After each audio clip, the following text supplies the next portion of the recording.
Welcome back to Comics and More, the podcast where we talk about comics and more. I'm Andy.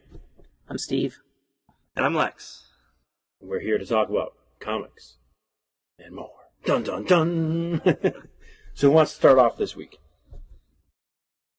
Lex, you were... I have a lot of topics. You've been surfing the interwebs for minutes. Whole minutes. Whole minutes looking up spectacular topics. Because we haven't talked about Valiant in long enough. Oh, okay. So start good news first then. I always start with good news. Come on, cheer people up before you smack them down. So I've got a couple of different comics that we know about that are going to be in November that sound really cool. The coolest one of them is a miniseries called Eternal Warrior: Days of Steel. That's going to be a 3-part miniseries. Is Shaquille O'Neal going to be in it? Oh, that would be great. That would be so awesome. Are you ready for this? Great crossover. Like sands through the hourglass, these are the days of steel. But so it's Peter Milligan and Cary Nord. So it's going to be boring with awesome artwork. Exactly. Peter Milligan's so boring. Yeah, I loved Ecstatics and every other thing I've read by him, especially all of his New 52 stuff, so all of his stuff that he's written recently. I've been like, man, this is so boring. But maybe because it's only 3 issues, he'll be forced to develop a story really quickly. Or maybe it was like an 8-page story that he stretched out into 3 issues. No. Peter Milligan, no. Maybe they just bought the story. When's Dupe going to show up? Dupe shows up in Eternal Warrior. Stop putting Slimer in every goddamn comic that you write. Dupe sucks. But yeah, it's set during the Crusades. And it's Eternal Warrior doing this mission for the Geomancers and just killing a lot of people. And it's going to look like, because Cary Nord did Conan in 2005 or something. And that was probably the best run of Conan. Like, that run of Conan was so great that I was bummed when Tim Truman took over. And I love me some Tim Truman. And I was like, oh. And that's usually a reason for me to buy a book. And the Cary Nord and Mark Waid run was so good that I was like, oh, it's Tim Truman. Oh, was Mark Waid writing it? I gotta read that. Damn. It was really good. That sounds amazing. So yeah, they released a lot of art that I showed these two guys earlier. It's on the Bleeding Cool website, but man, it looks really good. And it looks like Conan, basically, because it's Eternal Warrior during the Crusades. So it's Conan. Yeah. But more awesome. Yes. Yeah. I'm very excited about it because Valiant's... dark black hair, not Arnold's Conan. Yeah, that's true. Though Arnold is Conan, but it's different Conan. Different kind of Conan. Of the lamentation of the women. Not tall, skinny Conan. Or Conan. Yeah, not red hair Conan. Dark hair, black hair Conan. Yes. Not Coco. I was always surprised there weren't more jokes about that on Conan O'Brien's show. I don't know. Seems like that was a missed opportunity for him. Well, I think they at one point when the show first started, they actually started to try to bring it in, and they tried to mock his name, and I don't know if that was just to kill all the jokes right away or to try to embrace the jokes, and it went nowhere, and they never went back to that pool. But they did Conan the Librarian and Conan they did all those sorts of jokes. Okay. I want to say it lasted maybe a week, and that was in the first couple seasons because Andy Richter was still on. They're back together again. So much older. It's really funny because he was, to me, when he was the best part of that show, and then they took him off, and that show got better. Which I still to this day don't understand because Andy Richter was the best part of the Conan O'Brien show when he was on NBC. In the beginning, and then they took him out, and then all of a sudden Conan got awesome. I think that it's because that Andy Richter's good because he runs over people, like he just takes over the show, which means Conan was just kind of pushed down some, so he was released by. And Andy Richter's show, Andy Richter Saves the Universe, is god awful. Yeah, man, that show's bad. But I still watched every episode because Andy Richter rules. And he was in Trouble. Not Big Trouble in Little China, just Trouble. I've never heard of that movie. Tim Allen. Okay. Janine Garofalo. All right. Martha Stewart has a cameo in that movie. Ben Stiller must have been in it because Janine Garofalo was in it. No Ben Stiller. Andy Richter's in it. It's a whole bunch of those, like, that guy from's. Okay. And I'm forgetting the name, but Steve Buscemi. Steve Buscemi's not in it, but that dude that plays a mob hitman in every movie, he's got like the silver white hair, and you'll see him and you go, oh, that guy. Christopher Walken. But it's a really good movie, and it's Hank because it was supposed to come out, and then it involved a bomb in an airplane, and then 9/11 happened, so they yanked it from the theaters. That was Swordfish. And then they released it like a year later with no publicity. And the only reason I watched it was when I was working at my last job. We had all the pay channels, and I just sit there in my office on the weekends and watch every movie that came on TV because, that's what I did. And I was like, oh, this movie's going to be god-awful. And, it was great. Yeah, that similar thing happened with that movie, The Watch, that was a Ben Stiller movie, as I recall. And it had, like, Jonah Hill in it and some other people. And there's that Vince Vaughn. Yeah, it had Vince Vaughn. And everything that dude does is awesome. And there's supposed to be, like, a neighborhood watch who fight aliens. But the problem is when the movie was about to come out, the Trayvon Martin thing happened. And then they were like, okay, this is about a neighborhood watch. We can't release this right now. So they released it a year later with no publicity and nobody knew about it. But that's why I thought I remember when it came out. Like, I was like, wait, I thought this movie already came out. Okay. I thought they pulled it back because they didn't want to mess with Paul Blart. They knew that they could not keep. They were like, wait, this is a mall watch. It's different. We don't want to compete with that. No one can compete with Mall Cop 2. Enough people went to see that first movie that they made a sequel. If any of you are listening and have seen Mall Cop and paid money for it, stop listening. Don't ever listen again. Don't ever come in here. Don't ever talk to me again. You're dead to me. You're dead. My daughter can't listen to this. She'll just be sad. She loves Paul Blart. Yeah, but what was she, 5 when she watched that movie? Probably. You have horrible taste when you're 5. Yeah.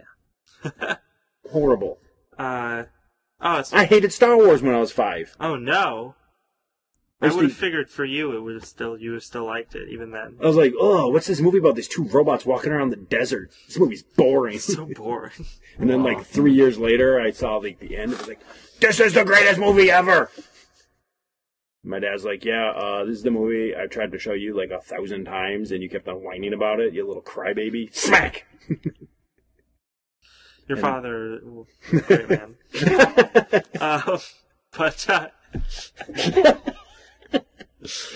Yeah, that actually reminds me though.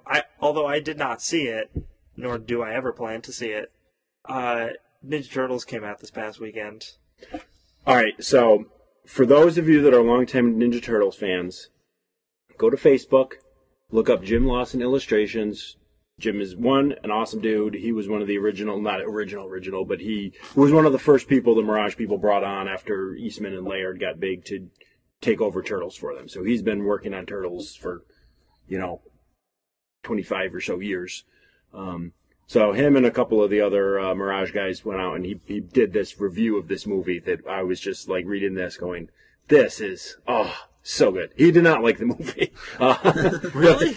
Someone didn't like the movie? His review of it was very enjoyable, and I would highly recommend you Google search, Jim Lawson Illustrations. He wrote probably 2-page review about how god-awful it was that I thoroughly enjoyed.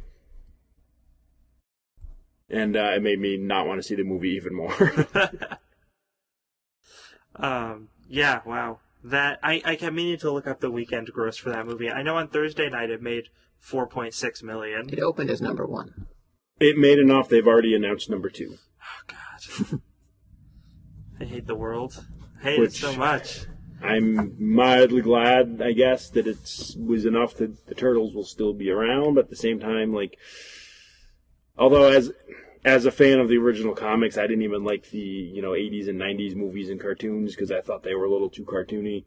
I mean, you're younger than me, so that was probably your childhood, so that has a very different feel for you. No, it's actually really weird because when I was little, I had watched the cartoon, and then I went to the library looking for the comic books, and they had the first 4 trades in the kids section because apparently they didn't know that kids are not supposed to read that. So I actually read those like when I was a little kid, and I just thought they were the raddest thing I'd ever read. Yeah. And then People getting hacked apart and swear words and Yeah. blood and awesomeness. And then I saw the first live action movie, and I was like, oh, well, this isn't as cool as the comic, but it's way cooler than the TV show. Yes. So I always thought that was so I ended up liking the live action movie a lot because I just felt like it was a really reasonable compromise between those two things. And I did enjoy, I mean, the first movie is okay. And, if it's on that, when that first came out, I mean, what was that, 89 or so, maybe? It might have been 90 or 91, actually. So I was probably early teenager where, anything that's kiddie that's not supposed to be kiddie just sucks to you when you're that age.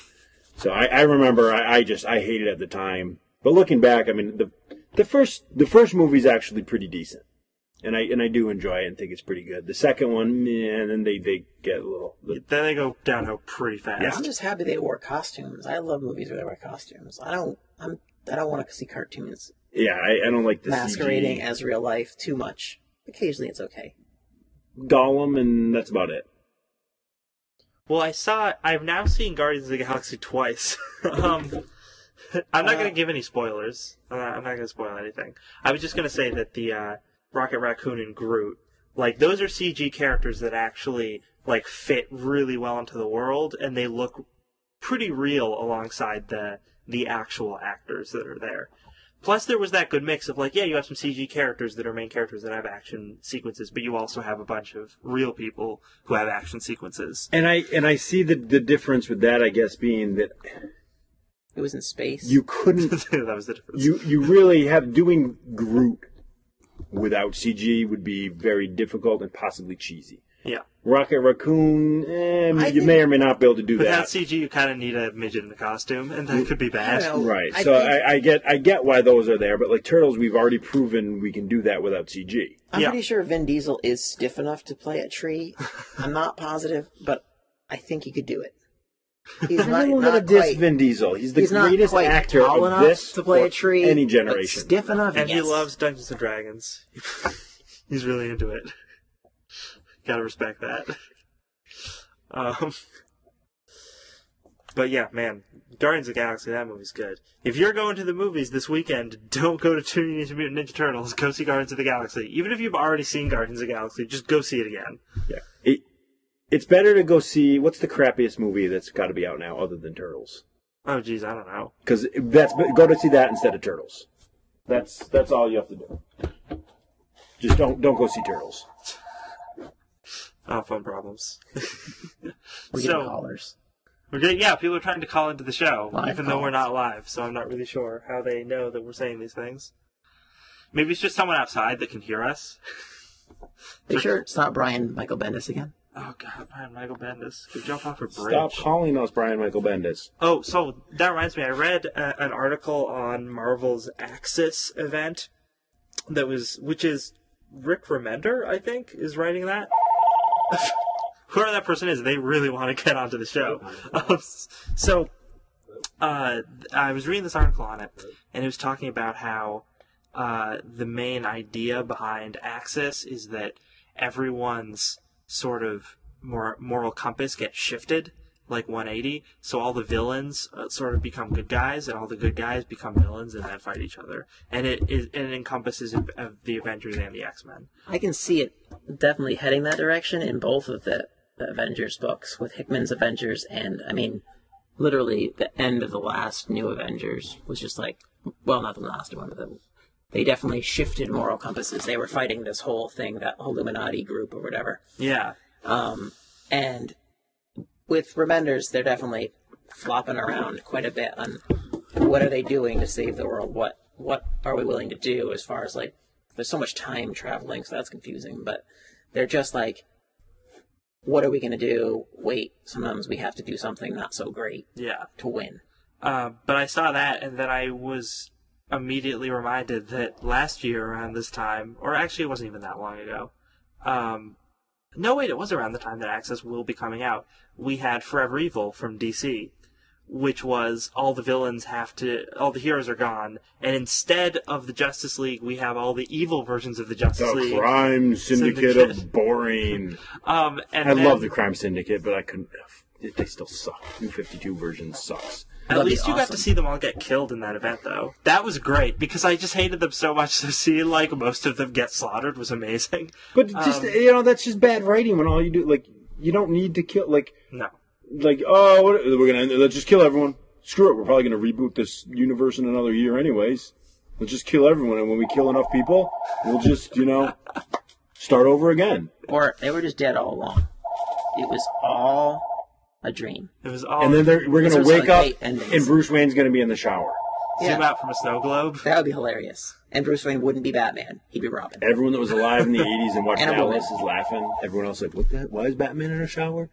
Why is he a woman? Because it was just a comic book, and he had to do it that way. But yeah, and also in Forever Evil, you have all the villains taking on the heroic roles to defeat the crime syndicate. So yeah, I just saw this description of Axis, and I thought, wait, seriously, Marvel? You're doing the same thing as a mediocre DC event from last year? They're going to make it better. I mean, yeah, that's the one silver lining, that maybe they'll just make a better version of that, of the DC event. However... Ooh, does this mean that Marvel's going to have selfie variants and cheesecake variants for next month's books? What the flip variants? Oh, those aren't even variants. Those were just the regular covers that flipped out. Marvel already did that in the 90s. I was going through some 90s books. Oh, that would be great. Free donut variants. Or free digital donut download. Ah, free digital donut download. It's horrible. When we all get 3D printers, wait for it. It'll happen. So that's the good thing, as I was saying earlier, that Marvel gives away all of their titles pretty much for free digitally, which is pretty cool, and I always feel like I'm getting a gift when I buy a Marvel comic. And you have to pay extra to get a DC digital comic. Yeah, but it's only $1 extra to get your digital download. Yeah. And the Marvel comics are already $1 more expensive than all the DC comics, so it is about the same. Well, that's not true. All the Marvel books are $4, and most of the DCs are $4. Well, most of them are $3. But it's about 50-50. Okay. And even if you... About 52? Oh, about 52% are $3, yeah. But all of the $4 DC books are $5 if you want the digital download. Oh. Yeah, I don't even know they have Justice that many League, books. Batman... Yeah, all the really all the good books new that sell 52 well books anyway. are $4. Yeah, all the ones that people care about are $4. Yeah.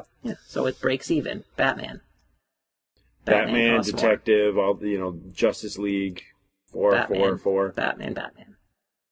He's in all of those, I think, right? They need to rename the company from DC to DC. BM, Batman More. They should just rename it DC, like Detective Comics. But it is called Oh, right. That's why it's called Batman. That's why he's the #1 book that they sell always in the top 10. I'm always weirded out that, because I see it in comic book news articles, so apparently this is the way you're supposed to write it, but everyone writes DC Comics. And I say it like that. I catch myself saying it like that a lot. But that's redundant, because then you're saying Detective Comics. Well, it's like saying when you go to a restaurant and you get queso cheese. Well, I guess I don't go to those restaurants. I think. I don't think I've ever. I've seen that on menus, hundreds. And it's like cheese? you are aware that queso just means cheese. So if you have a queso cheese sauce, do you have a cheese sauce? Is there twice as much cheese, Double or are you cheese. dumb? Double cheese, like on Domino's double cheese. Yeah, Or a double cheeseburger. The Domino's queso cheese pizza. Queso. What's worse, seeing the new Turtles movie or eating Domino's on purpose? Oh, seeing the new Turtles movie. By far. Because in the Turtles movie, they eat Pizza Hut. Listen. Ooh. Oh. Still? That's like eating vomit on cardboard. Does Pizza Hut has... I don't think Pizza Hut will be sponsoring our show anytime soon. Sorry, yeah, no, you said that our food tastes like vomit on cardboard. Advertise with them. Yeah. Sadly, that's the best review Pizza Hut's gotten in years. We said Pizza Hut. That's a review enough. People are hitting it in their heads now. Yeah, Pizza Hut. There's no such thing as bad publicity, so suck Any it up. publicity is good publicity. I didn't even Give know us Pizza $1. Hut still existed. Give us $1 every time we mention your name. You reminded me that Pizza Hut still exists. Speaking of Pizza Hut and Turtles, though, I have my VHS tape of the first Turtles movie, and at the beginning of that... What's a VHS? How old are you? I know they were before your time, but... It's neat. It's related to magnets. If you pull them all apart and you look up at the light, you can't see anything. You just look at this long piece of tape. It's like an intestine. It just keeps coming out. It wasn't nearly as cool as the Viewfinder. Viewmaster. Those were great. I love Viewmasters. But yeah, in my for my VHS of the first Turtles movie, at the beginning of it, there's a commercial for Pizza Hut.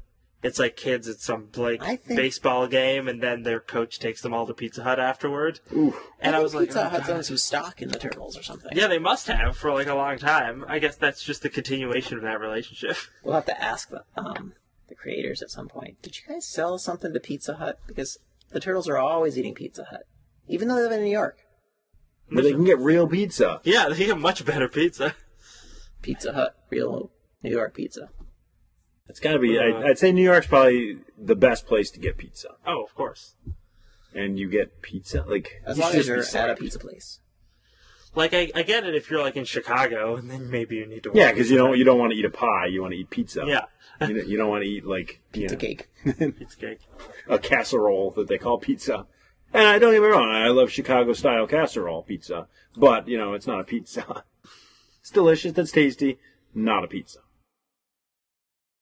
Speaking of things that are horrible, Zack Snyder made an announcement over Twitter about Batman vs. Superman. And it's not official, but he's pretty much confirmed that yes, Aquaman will be in it, and yes, it will be Jason Momoa, who played Khal Drogo in the, oh my gosh, I can't remember the name of it. That's when you take the champagne and the orange juice and you mix them together. Yeah, that. But also... Oh, that's a mimosa. Game of Thrones TV show. He played the barbarian guy in that. Yeah, he was my favorite character one episode too soon. I was like, this guy's awesome. He's my favorite character in Game of Thrones until the next episode. And I was like, damn you. They killed him like they kill everyone. You're dead too. But yeah, so he's going to be Aquaman probably, and Aquaman's probably going to be in that because everybody's going to have cameos. That movie's going to be such a mess. Every 5 minutes, it's going to be like another random character showing up. Cyborg's going to show up, then he's going to get pushed out of the way by a wave, and then Aquaman's going to show up. It's just going to be 2 hours of random cameos, roll credits. Yeah, and then Batman and Superman are going to stare each other down for a little while, and there'll be lots of CGI. Wouldn't it be an interesting ending for Game of Thrones if at the end of the whole series, it turned out that everybody was dead? Except for the people that were disappearing. They were actually not in hell. Oh, wait, no. No, that is going to end with everyone dead. That's how Game of Thrones Well, that's maybe they were dead the certain. whole time, except for Drago and the guy from The Hobbit. Gets his head lopped off. Game of Thrones is going to end. They're going to all have a big seance, and all the popular characters are going to come back, and then the dragons are going to come, and then there's going to be dong flapping in the wind, and then they're going to roll credits. It's going to be a lot of dong. Lots of dong. Lot. I love that South Park episode where they just make fun of the Game of Thrones. It was a Black Friday sales, and I forgot what the other thing they were making fun of, but it was the Xbox versus PS4? Maybe. If it was recent, then yeah, it's probably. It was it was last Thanksgiving. Yeah.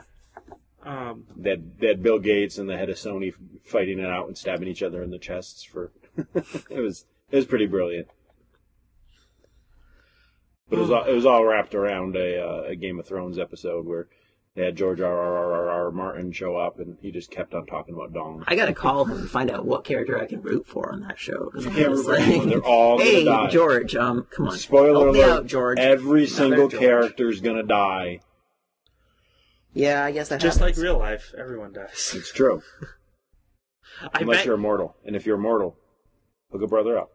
Eternal Warrior. Eternal Warrior, if you're listening, hook a brother up. Why you gotta be like that? Don't be a bee. Yeah, I bet you anything that the last Game of Thrones novel is going to flash forward to the future of that franchise when everyone's really old, and then you get to see all the characters that live through everything else die of old age. No. It'll be like Dune, where it'll flash forward to where his son writes the books. It's like, he's dead, I'm taking over, writing the same story he wrote. They're in a desert, there's a worm. Blah, blah, blah. 6,000 words later, the worm comes out of the ground. 27,000 words later, there's a sandstorm, and Al from Quantum Leap shows up and stabs Captain Picard. The end. Roll credits. That's my review of Dune. David Lynch's Dune. The spice! The spice! Control the spice, control the universe. That's why I have a pepper farm in my backyard. I think he totally ripped off that whole, what do they call that? The Spice Highway or Spice Road of History. Where forget it. I can't even think You're what I trying was to bring talking up about. history in a I was dork breaking some conversation. history out, and I Steve couldn't tried to remember. put everything in a historical context, but couldn't do it. Yeah. I failed. For those of you Dune is listening, a we don't know. remake We don't of know anything about history. The Quran. What we do know is comic books. Even though we have yet to mention one on this episode. Here's one. Here's another book that's coming out in November it's a DC book that I'm actually excited about, even though I shouldn't be, because I know I don't. Is like it called the The writer. End of the DCU New 52? No, Because I would be excited for that. No, that's Future's End, right? That's what's happening there, isn't it? I think maybe. I don't really understand what's going on in that book. Grifter's there. Frankenstein showed How up. can I Future don't have get that? it. But no, it's Gotham by Midnight. Ray Fox is writing it, which I'm like, I mean, he's been writing the Red Fox, didn't he die like 20 years ago? I'm having a heart Red attack. Fox. No, Ray Fox. Oh, is that Red Fox's son? I guess so. He's just taking over Um, the garbage. and so he's writing it, and I'm not excited about that. But Ben Templesmith is drawing it. Ooh. And it is. Is this why he's not doing 10 grand anymore? No, because he does Squitter right now. Yeah, but that's only going to come out for He like can 6 scribble issues. really Yeah, that's fast. true. He's a fast scribbler. Yeah. Then He why could does he do probably like 6 scribble books a out. year for the last decade? Well, he likes to let them dry. He scribbles in Just paint. puts a lot of ink on there. There's lots of ink.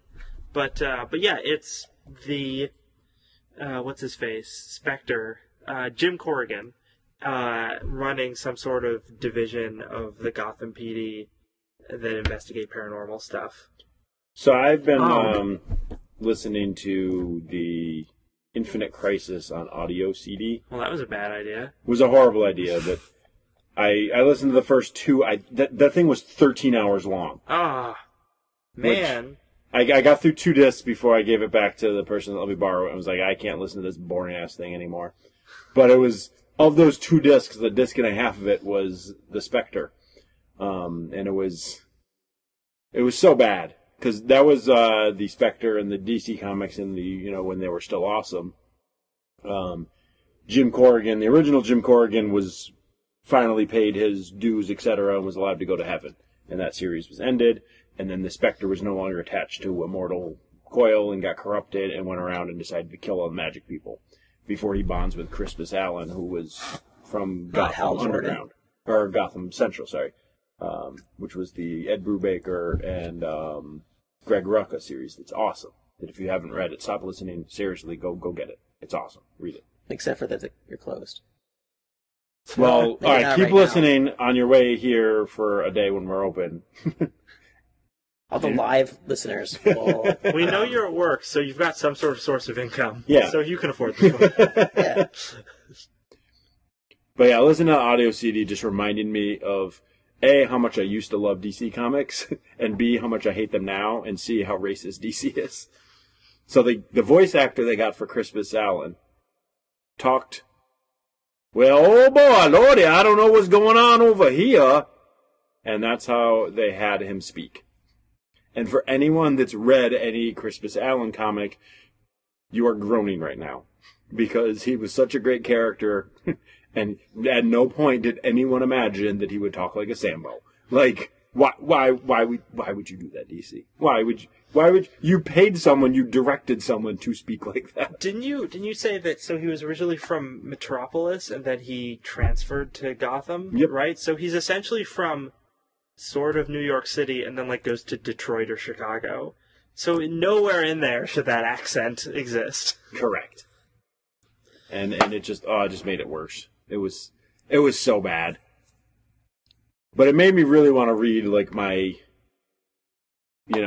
late 90s to early 2000s DCs when I was still really enjoying their run. Especially Infinite Crisis was, to me, it was the point of no return. That was the cliff of DC being awesome. Because it was okay. There were parts of it that were awesome. There were parts that were meh. But and then you had 52, which was the lead up to / continuation of, depending on how you read it, because it came out at the same time as Infinite Crisis, and then as soon as Infinite Crisis ended, they jumped forward 1 year later, which was their big event, and that's when DC really started to stink. Was Infinite Crisis after Final Crisis? No, it was before Final Crisis. And then Final Crisis was before New 52. Correct. I know that. And then here's what made me really mad. I'm so kind of confused by that. That's good you're confused, because see, we had all these crises, and if at any point in any of these stories you could have rebooted the universe, like if you were planning this universe like you claim you were, why didn't you do this after the Infinite Crisis or the Final Crisis? Instead, you had to force that god-awful Flashpoint on us. And wouldn't Infinite Crisis be like hell? Because it'd be constantly in crisis. It's You must true. be stressing out. When was Crisis on Crisis Infinite never Earths? ends. Crisis on Infinite Earths was 85 to 86, so... Oh, okay, so that's a much older story. Yeah. And that's the quote-unquote original Crisis, and that was when DC did their first reboot. Sales were kind of... they were looking for ways to compete with Marvel. Marvel was nailing it with all their books. That was when they were doing Secret Wars and all that Yeah. stuff. And they were trying to combine people, though, I thought, because there was like all these different versions of characters. And some of because they had been around so And some people long, liked older versions, but not newer versions. And so they were trying to figure out a way to make it all, like, all the stories fit, and they couldn't figure that out, so they said, all right, let's just restart it. The problem they had was they didn't just do a reboot. They did a soft reboot, so, like, I forget which one, but there was pretty much a year between when Batman and Superman rebooted, and I forget now which one lasted longer, but they wanted to finish out one story arc, and they restarted the other one now. So some of the books started at the beginning. Crisis was 12 issues. I think it was 12. Anyways, but it was a year long. Some of the books restarted when Crisis started, and some restarted after Crisis ended, which then made all the stories that happened in between, made people confused. And that's why they did a lot of their events. Like, their next big reboot event was 0 Hour in the early 90s. And that was to try to make all those whoopses from their soft reboot work, which is why I get so mad that they did a soft reboot with New 52, because, like, you've done this. You know it doesn't work. Like, reboot or don't reboot. Don't give us this, To reboot or not reboot? To reboot or not to reboot? That is the question. Just do it.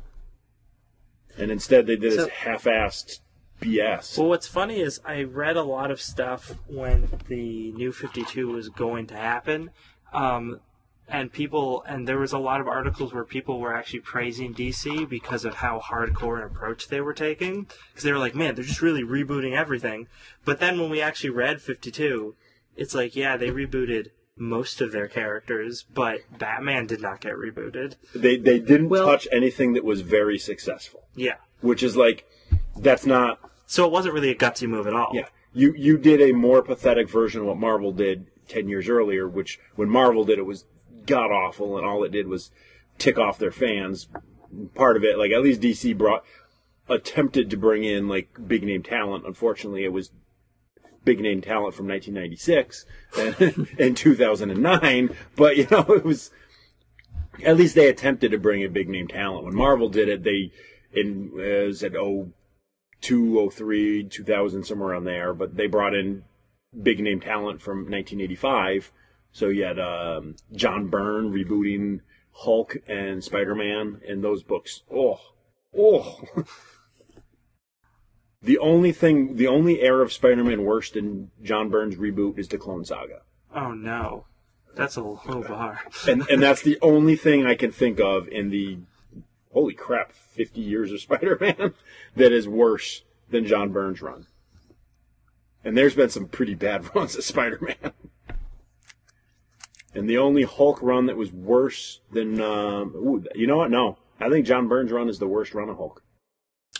I'm calling it. Oh, man. Oh, that reminds me. I keep meaning to ask you this. Maybe this isn't a good podcast question, but when is Straczynski writing Spider-Man? Like, from what issue to what issue? Ooh, I think it's issue 30? Might be 30. It's around issue 30 of Amazing Spider-Man. And then the numbers Shift back up to the, when they got to what should have been the 500th issue, they restarted at 500. And then he goes for another, he goes up until the Brand New Day. Okay.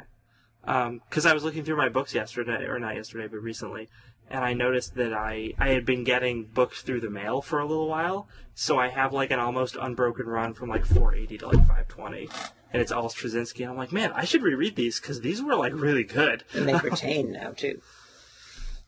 Except I don't have 500, because apparently Marvel just didn't feel like sending me that in the mail, even though I was subscribed to that book. It goes from $4.99 to $5.01. Oh, that's dirty. They probably, because that one was like a, $5 or $6 anniversary issue. Yeah, so they probably were like, you have to special order it. I'm sure that's what happened, and I just didn't think to do it.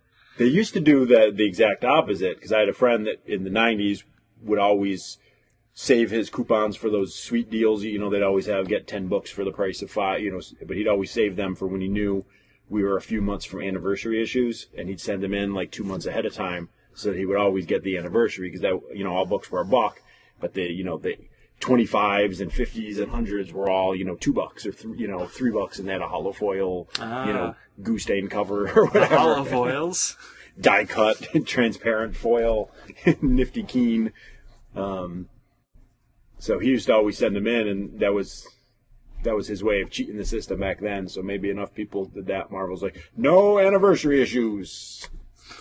Or maybe they just really hate you. One of the interesting things about you bringing that up is that I didn't like that run, and I was like, what the heck is this character, that main spider character that he was trying to bring in? Ezekiel. And I'm like, oh, this guy sucks, blah, blah, blah. I think I might have said it at one of the podcasts, but I don't know. Maybe I was just talking to myself. But he's back. Like, bam. Yeah, Dan Slott. Face. Dan Slott brings him back. I don't think Dan Slott he's bringing everybody back. He doesn't care. He's like, I'll bring back any stupid thing. Well, that's what I like about him. I'm pretty sure that Dan Slott has read every Spider-Man ever. I feel like he must have. Gem every story, and I like that. Yeah, I do too. I was kind of disappointed because I actually thought that he was sort of a stupid character, but I kind of like. Well, I guess technically, he didn't bring him back. I don't want to, but that idea is back. Yes. Yeah, he references it and talks about it, and I do enjoy that happens. I'm really loving Dan Slott, and I'm looking forward to this Spider-Verse, BS where if it wasn't Dan Slott, I would be dreading this coming out because it just sounds god awful. But it's Dan Slott. You know what I realized when I read the first issue of the Spider-Verse thing? What it's referencing? Did you get what it's referencing? It's the end of the Spider-Man animated series. It's like the same plot line except like actually well done. And with the villain's still kind of silly, but less silly, I guess. Did it come out already? Or? Well, the Superior Spider-Man 32 shipped last week. Yep. Yeah, which is like the beginning prequel or whatever to the... Oh, yeah, right. So I remember. That was good. I liked that. I was happy because the real Spider-Man was back. I mean, the fake, the better Spider-Man was back. Dr. Octopus is back. The superior Spider-Man. The superior Spider-Man has returned. I really hope out of that series we find a way to have Superior Spider-Man still exist. Mainly because I want that girl to still have her boyfriend. Yeah, I know. I feel so for sorry Anna for Maria. her. It's like Wait, Peter was Parker, that no, just Maria. Anna Maria's from Armstrong. Right? However, I don't remember. It might be Anna Maria. Maybe they're both Anna Maria. However, the drama of whose baby it is, I don't know. Whose body were you in? Actually, I'm not even sure if she's pregnant. I just made that. No, she says that at one point because she's trying to get Peter's attention, and he's like, "Are you serious?" And she's like, "I'm not really pregnant. I'm just trying to get you to stop for a second." See, that's one of the things I like about Dan Slott too. Is he's just like he'll throw something out there. He did that a lot with Superior, where he kept bringing him back and taking him away. Peter Parker's, they're totally finding it out. The Avengers are going to catch it. And then, bam, the Avengers prove that he's the real Spider-Man. What? Good job. One of the amazing things about that series. So many red herrings. So entertaining. One of the superior things about that series. Superior was amazing. But yeah, Spider-Verse looks really good. I'm very excited for that. Yeah. There was one other thing I wanted to say. With Gotham by Midnight, Ray Fox, the other stuff he's been doing for DC What lately, does the Fox write? Ring, ding, ding, ding, ding, ding. See, I was going to say Jamie Foxx. What is it? Living Color? In Living Color. Apparently what Fox writes is the Constantine book for New 52. Yeah. And Justice League Dark. He wrote some of that. That's why he's going on. He went through the minor garbage. leagues called Constantine. Minor Leagues of DC. Constantine. And then he gets to get a whole bunch of big books. So if you, to take He your gets a bat analogy, book. That's the big book that he gets. Brian K. Vaughan. if you bat 001 in the AAA, then they bring you up to the big leagues. I In guess DC, you bet your ass they do. That's a Yeah. minor league title. Actually, it's usually the Vertigo minor league title before you get to do your own stuff. The way to get to write a book in DC is you call them back. But yeah, so we've established that Ray Fox likes to do supernatural stuff and is pretty bad at writing it from those other two titles. So I feel like Gotham by Midnight is just going to have amazing artwork, and I'm probably just going to look at it for that and not pay attention to the script because it won't be good. But yeah, get excited for that. What else was going on? Oh no, I talked about all my stuff. All my stuff. Those were all the articles I found in 5 minutes.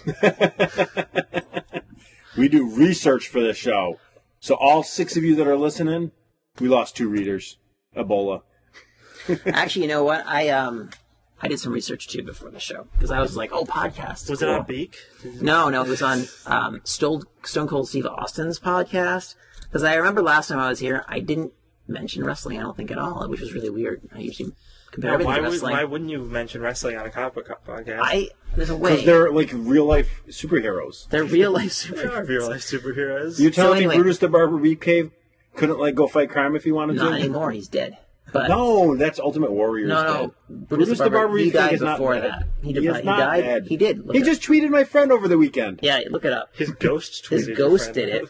Anyway, it could have been Stone Cold Steve Austin because he was actually his podcast is sponsored by like this company that helps you write your will, and he had to go through this whole little opening like thing where he talks about don't let this mess with your stuff when you die, blah blah blah blah blah, and then he starts going on and on talking about getting lost with Siri, and I was like, this is what Stone Cold Steve Austin does now. He can't find his way to the studio because Siri tells him to turn right when he knows he's supposed to turn left. And does he listen? Yes. What?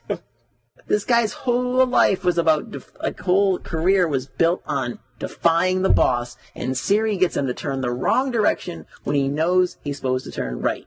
He's become obedient. Man.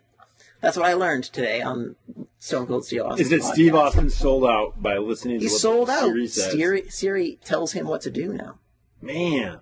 I think it's also good because he can't beat her like he beat his wife, I think. She's not physically there. She's not so physically there, so he's pretty much helpless. Because if he can't punch it, he can't stop it. You can't punch what it don't exist.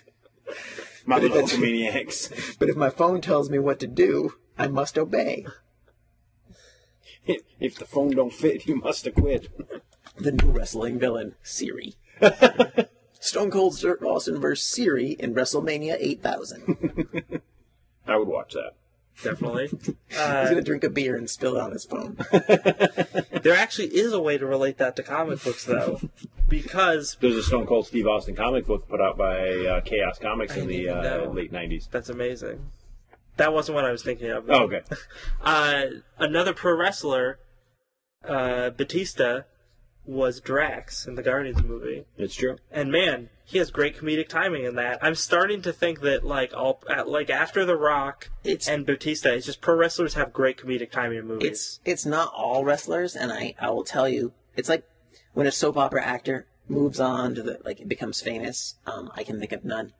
There probably are a I few. can think of that. Maybe Rick Springfield. I don't know if anyone knows who he is. Oh, no, the dude that was on Full House. And does, No. does the yogurt John- commercials. Didn't Stamos? Yeah, he was on John that. Stamos, He yeah, was so- Blackie on General Hospital in the 80s. Okay, so he I didn't had 3 quite. sisters. I watched General Hospital He was for also a on decade. ER for a while too.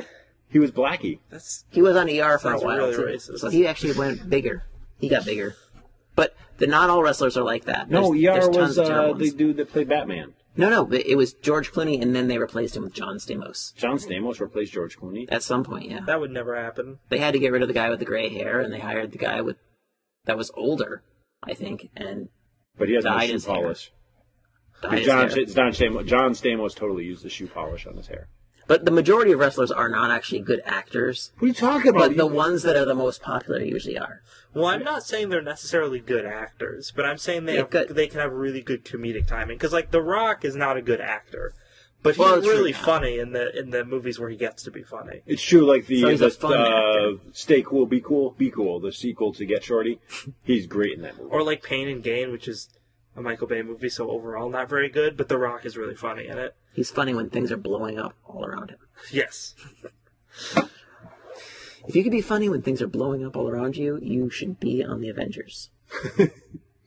See, the only problem with Pain and Gain is that I never saw that because those commercials reminded me too much of Brad Pitt's awesome role in Burn After Reading, which is a great movie. You should go see it. But that's Brad Pitt's best role ever. It is kind of like that. His best role ever was True Romance. That was pretty good, but not as good as Burn I forgot he After was in Reading. True Romance. True Romance has so many good cameos. Man. Val Kilmer was also really awesome in True Romance. Val Kilmer's awesome in everything. Even that god-awful Saint movie. Sorry, Pete. That movie was boring. But Val Kilmer was awesome in it. But Val Kilmer's greatest role is still that movie he did in the 80s. It's still the movie I can't remember the name of. Wow, I keep wanting to say Spies Like Us, which was the Dan Aykroyd bad spy movie, but it was a spoof of all those World War II spy movies. Are you sure it's not Batman Forever? It was not Batman Forever, but he was still the best Batman. That's probably true.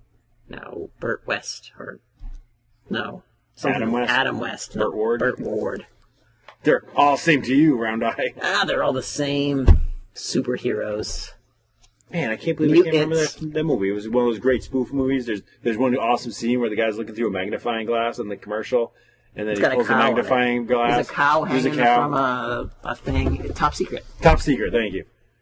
Top Secret's great, and it's Val Kilmer's greatest role. And if you haven't seen it, stop listening. Stop. Go download Top Secret. Go buy it. Rent it. I'm not sure if they ever got that on. Netflix is like, we've never heard of this movie. Go away. Christian Slater is not in this movie, and neither is Nick Cage. You are out of luck. Are you sure you don't want a Sci-Fi Channel original movie? We have all of those. We have Mega Shark versus Croczilla. We have Megazilla versus Sharktopus. We've got every documentary that's free and available online anyway. We have Piranhaconda versus Mega Piranhaconda. Dun dun dun. When Mega Piranhaconda comes, they must make peace with the regular Piranhacondas to fight Mega Piranhaconda. Starring Debbie Gibson. And Tiffany. With Mecha. Somebody or other. I don't know. I lost it. I don't know. I don't have good comedic timing. I've never been a wrestler. Yeah, you'll never be a pro wrestler, I'm out of Steve. luck. I'm sorry. Never. That's the only thing holding you back. The only thing. That's the only thing holding me back is my poor comedic timing. And my inability to speak in front of an audience. I was going to be a professional wrestler, but then I couldn't bend the ropes enough to climb into the ring, so The dream died. the dream was done. What's coming out this week? I can't really see the wall because it's too dark. There's a really cool... The Deviler. Oh, Devilers. good. I'm not waiting calling for it that the with Devilers. bated breath. I'm not calling it the Devilers. Hey, it because shows the up on is my so invoice tiny. It's under in the- T They put for the the. D, Thanks, Diamond. they put the inside the D. That kind of makes it lowered the value. We got the new Amazing Spider-Man's coming out. Spider-Man 2099? Spider-Man 2099 number 2. Dude, Spider-Man 2099 number 1 had time cops in it. That was amazing. Any story with time cops. It also was... But it wasn't Time Cop, the Jean-Claude Van Damme. Well, it Time wasn't Cop. that amazing. Although he did wear a mask, maybe it was. Oh, man, if he pulls off that mask in issue 2 and it's Jean-Claude Van Damme, Or if he just roundhouse kicks someone, and then you'll know. or does the splits, Yeah. On for Do the no splits reason. in a lot of movies. Did you ever Every see movie. That's, Yeah. that's his signature move. his best thing that It's he like Steven did Seagal recently? running with the floppy wrists. Van Damme's got to do the splits, and Arnold has to say, I'll be back. They all have their own shtick. A year ago or 2 years ago, he did the splits on 2 moving trucks, like tractor trailers, like in between. And I was just like, what the hell is this guy doing? That his career is like a YouTube video where he's doing the splits going down the highway. Because he just got out of rehab for like the 8 millionth time. He Oh, needed to no. prove to people that, he wasn't He a coke still guy had anymore. flexibility. I'm still more flexible than you. That's true, but I've done a lot less coke than you. Because my 0 is a lot less than your billions. He's done more coke than Scarface sold. Oh no, that's so much. I don't think that's true. I think it is. He did so much coke that who's the crazy basketball guy that's in that hangs out with Kim Jong Il there? Dennis Rodman? Dennis Rodman. Dennis Rodman wouldn't hang out with him because he was a bad influence on Dennis Rodman. Dennis Rodman hangs out with dictators. Well, actually, I think it's because he draws so well. No, Kim Jong-gi or... Kim Jong Il. No, Sorry, Kim Jong Un. Well, which is the one that... There's one of them that actually draws really, really well. I was actually looking at some images, and I was like, what? Adolf Hitler used to draw. No, this guy, he might not actually be a dictator after all, because he actually is a good artist, so it could steer him away from dictation. All world leaders have drawn. Adolf Hitler, one of the North Korean dictators. George W. Bush. Well, no, he painted afterward. That's true. His Not paintings suck, before. too. So those dogs. Hitler painted, it's painting first, dictator. Painting after, well, it doesn't, he's a painter. There's a great scene in one of the Authority comics where one of the characters lives a very long life, and they flash back to her earlier years, and she meets some artist and just rips him for being a shitty artist, and then he Turns out to be Hitler. It turns out to be Hitler, and then she has to go fight him in World War II with her superpowered army to stop him because I started that, didn't I? I think it was the Jenny Sparks miniseries. Yeah. That was That's great. what it was. That was funny. That was when Wildstorm was good too. There's not even a Wildstorm anymore. That book. No, because Grifter is in Yeah. Future's End right now. They merged them all into the new 52. That was their big move. That was their big. The whole thing about the New 52 was to get Grifter in the regular DC universe. We have to sacrifice the continuity of all of our books so we can get Grifter. So we can give this guy who's got, like, Orko's hat pulled down over his face. Hey, listen, Grifter is the coolest looking character ever. He's got a kerchief. He's got like a I thought he was holster. wearing a big red mask. He is, but it's a kerchief because he's half cowboy. He's so It 90s. looked like a red Like, version. his costume is the most 90s thing I've ever seen. It's and true. it's not any different now. They didn't like a- change it. But that's what makes it so awesome. It's kind of a red version of, like, a hood. It's like white hood. he's like he's the red Scarf. hood. The red hood, but they already had him. So He's the red scarf. Oh, okay. the red scarf. Uh, That actually goes all the way over. Oh, no, it goes around like that, and then it comes... It looks like one of those things that you, like, the thing you put under your suit when you don't want to wear a dress shirt.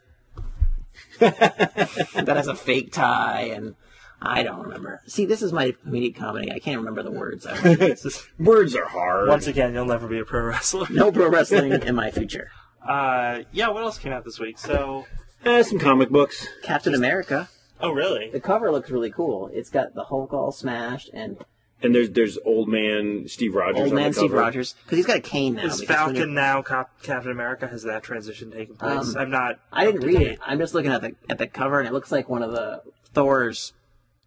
The Thors. Not Thors. Not one of the Thors, but those... Penance is on the cover. That's all Was you it need Penance? to know. I thought it was one of those things that used to fight Thor, those gigantic, Oh, you're thinking of not Annihilators or... I want to say Destroyer, but the Destroyer. Yeah. Oh, okay. It is Yeah. just called that. Fair. No, that's Penance. The that where Robbie Baldwin, aka Speedball, But he's pulling after- off his mask, and it's not... And they don't know who it is, but Steve Rogers is, like, But that's still Penance on the cover. drooling. Yeah, I was gonna say because His Speedball's gums in New Warriors. They even had a thing about how he used to be Penance because one of the characters can see like him as Penance in her weird altered reality vision, and he's like, "Please stop calling me that." And she's like, "No, but you're Penance, right? Because that's what you look like." And he's like, "No, really, stop." Stuck. But I'm trying to pretend that didn't happen. Well, one of the things about the cover that's so cool is it's that guy, but you can't see his face, and Steve Rogers' is fake teeth are falling out his mouth as with his cane, and his cane is wiggling, and it's actually happening on the cover. It's a special cover, and the Hulk is dead. I would like Thor the is dead. drool variant of Captain America number Captain America 704. drooling version. What happens when Penance fights the Hulk? Because the Hulk just smashes him, and Penance is like, "Oh, thank you, thank you for doing that." I wonder if that's the person that could finally take down Hulk is Penance. Yeah. The more damage he takes, the you can store it up, and maybe you can blow up enough to kill the Hulk, unless Hulk gets mad for being blown up, and they get stronger. And oh my God, that's what the Big Bang was. Hulk and Penance fought each other enough. They started a Big Bang, which reboots the Marvel Universe and makes the new 51. And it was like a circular, the whole circular thing, because it happened after. Time is a flat circle. Yes. That's horrible. The world is a pyramid. We got to stop giving them ideas. Marvel might take some of these. Well, that's what I was saying too. Is because I draw a lot of old superheroes, and Because you're Scotty Old. That is not the only old superhero cover. There's also number 7 of. You guys gotta help me out here because I can't read. There was the Marvel Now What that came out like a year ago where the cover was a bunch of old versions of all the characters and it said, X-Babies are so old hat. Welcome to Marvel Grandparents. And I remember one of them was like Dr. Octopus. But I was like, but Dr. Octopus is already really old. Yeah, so they didn't go much further. Vulture, they're already 100. Yeah. So it was weird that he was one of their super aged characters on the cover. He aged so Super much. Apes? Marvel Apes. Yeah, why don't we have some... We need some Red Ghosts and the Super Apes to come back. They haven't used them in forever. It'd be better than bringing back Marvel Zombies all the I thought time. it was Space Ghost, and then there was that ape guy Space and that little Ghost caveman. is the guy that hangs out with Brack. And/or fights Brack, depending on which is your Space Ghost of And choice. Zorak. And Zorak. And Moltar. Moltar. And he's got those kids with the little monkey. Moltar was just a dude in a hazmat suit. There wasn't like anything else to him. At least like he's safe. Brack and Zorak looked like kind of cool looking aliens. And then Space Ghost. Brack's dad was so cool. That's true. Hello, my lovely. All right, so I want to end the show with talking about Robin Williams because that guy rules, or ruled, I guess, past tense. So for those that don't know, Google it. Robin Williams is no longer with us. He appears he is, cacked himself. Yeah. Well, Which kind of it was sucks. asphyxiation, so... Oh, is that what it was? Yeah, that was one of the things that I'd read was asphyxiation was... So maybe he was just trying to pleasure himself, like David Carradine. Robin Williams. No, I don't think that was what it was. I think it was asphyxiation, which is either... I feel like asphyxiation could mean hanging yourself, but I don't even want to like mess with Robert Williams by like joking about it too much because the guy was awesome. Yeah. Yeah. So I think we should just all mention our favorite Robin Williams moment, movie, memory, and we'll end on a happy note with Robin Williams' awesomeness. For me, it was when I was real little, Mork from Mork was on. And I don't remember the show at all. I just remember loving it so much. We used to go to church every Sunday, and we had to do the sign of the peace. You know, you shake hands with everyone in church. And I don't remember this at all, but my mother loves to tell the story because I decided instead of doing, shaking hands, I would nanu everyone in church, which then all the older people thought was funny. So since I was then being laughed at, I decided to do it more and ended with trying to do a handstand on the pew. That did not end well. And I was asked to not come to church for the next few weeks. So thank you, Robin Williams, for being a horrible influence on me and causing me to be the jackass that I am today. Because if it wasn't for him and Jonathan Winters, I would not be the jackass that I am. So thank you to both of you. I can't even think of one movie or anything like that. I just remember him. He was on this. He was on those telethons or the comic relief things with Whoopi Goldberg and the other guy. Oh, I forgot and I was like, those. wow, he's really funny, and they're not so much. And he was just awesome. I'm like, yes. And I remember Nanu, and he was. He was so funny. He made Happy Days. Billy Crystal look not funny. Yeah, but he just had so much energy all the time, and I think that my favorite movie he was in was actually What Dreams May Come, which isn't even funny. It's very pretty. It's a very pretty movie, but It's so boring, but so pretty. Oh no, it's awesome. Well, I guess maybe it would be so, but that was my favorite movie. He was on because he was awesome. Because he could be so funny and then he could be so serious. My childhood was like all Robin Williams movies because there was like Jumanji and Aladdin and stuff. But I think my favorite from those was Hook. I gotta go with Hook. Hook is my favorite Robin Williams movie. Yeah, I forgot how huge he was for that. For your young years, he was wow, huge. And I mean, I guess he's always been big. I mean, you had Mork from Mork. You had, for me, it was Popeye. Good Morning Vietnam. Which he said Popeye. I forgot about that. Popeye. Was it called Good Morning Vietnam, or was it called Good Morning Vietnam. Good Morning Vietnam. So, we'll end with a moment of silence. Robin Williams, we love you. We miss you. Hope wherever you are now is treating you better.